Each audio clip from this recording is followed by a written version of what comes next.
Hvornår har Danmark haft høj- og lavkonjunkturperioder, og forklar, hvad der forstås ved højkonjunktur og lavkonjunktur. Konjunktur, det betegner den økonomiske udviklingstendens i et samfund. Og højkonjunktur, det er når landets BNP-vækst det er over 2%, altså det vil sige en periode med høj beskæftigelse og øget vækst i bruttonationalproduktet. Og lavkonjunktur, det foregår, når BNP-væksten den er under 2%, der er lav beskæftigelse og fald i bruttonationalproduktet. Og så kan vi så se på den her figur, at der har været højkonjunktur fra 1965 til 1970, hvor der så i 1975 kommer lavkonjunktur, da der er oliekrise. Så går det igen op fra 1975 og til 1980, hvor der igen kommer oliekrise. Og så kan vi jo så se her, at BNP-væksten den er under 2%. Den er faktisk næsten helt nede at ramme minus 1%. Så der er meget lavkonjunktur. Og så kan det jo så op igen her, og så kan man jo så se helt generelt, at der har været lavkonjunktur, mens der har været oliekriser, finanskrise, IT-krise her. Forklar ved hjælp af det økonomiske kredsløb, hvilken sammenhæng der er mellem højkonjunktur og efterspørgsel og forbruget i samfundet. Altså hvis det ligesom er en periode med højkonjunktur, så tjener vi flere penge, og vi kan af den grund have et større forbrug. Altså det vil sige, husholdninger de kan have et større forbrug. Og det er der så, ligesom fordi der er flere penge at tage af. Og det vil så sige, at efterspørgselen den stiger, og virksomhederne de vil derfor have lettere ved at sælge deres produkter. Og da de vil have lettere ved at sælge produkterne, så vil de blive nødt til også at øge produktionen, som også vil skabe flere arbejdspladser. Forklar, hvordan beskæftigelsen påvirkes under en højkonjunkturperiode ud fra følgende figur.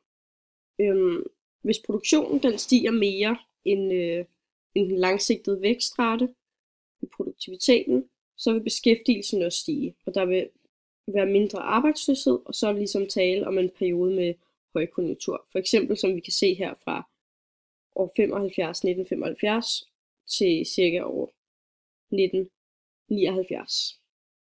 Eller fra 83 til 86, der er der også højkonjunktur. Vi kan ligesom se, at produktiviteten og beskæftigelsen stiger. Forklar nu stadig ved hjælp af det økonomiske kredsløb, hvilken sammenhæng der er mellem lavkonjunktur og efterspørgsel og forbrug i samfundet.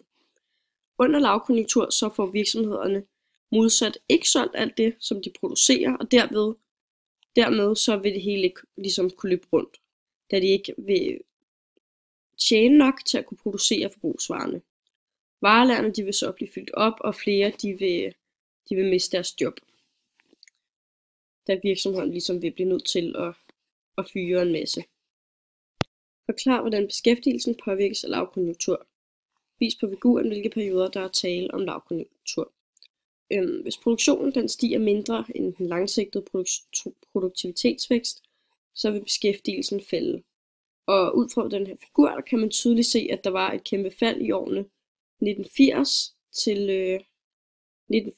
til 81, som er her, hvor man kan se, at både produktionen og beskæftigelsen, den falder drastisk. Og så kan man så se her, at der er nogle perioder, hvor produktiviteten den er enormt høj, hvorimod beskæftigelsen faktisk ikke følges med produktiviteten.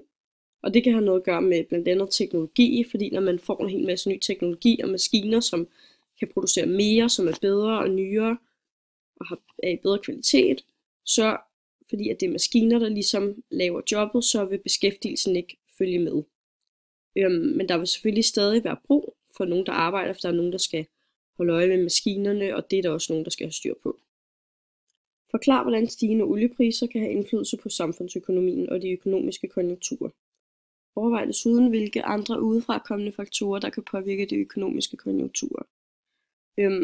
Danmark blev ramt af olieprisstigninger i 1973-74 og 1979-80. Og på det her tidspunkt, der blev de fleste boliger i Danmark ligesom opvarmet med oliefyr, så de her skyhøje olieregninger, de tvang de danske husholdninger til at spare på andre ting.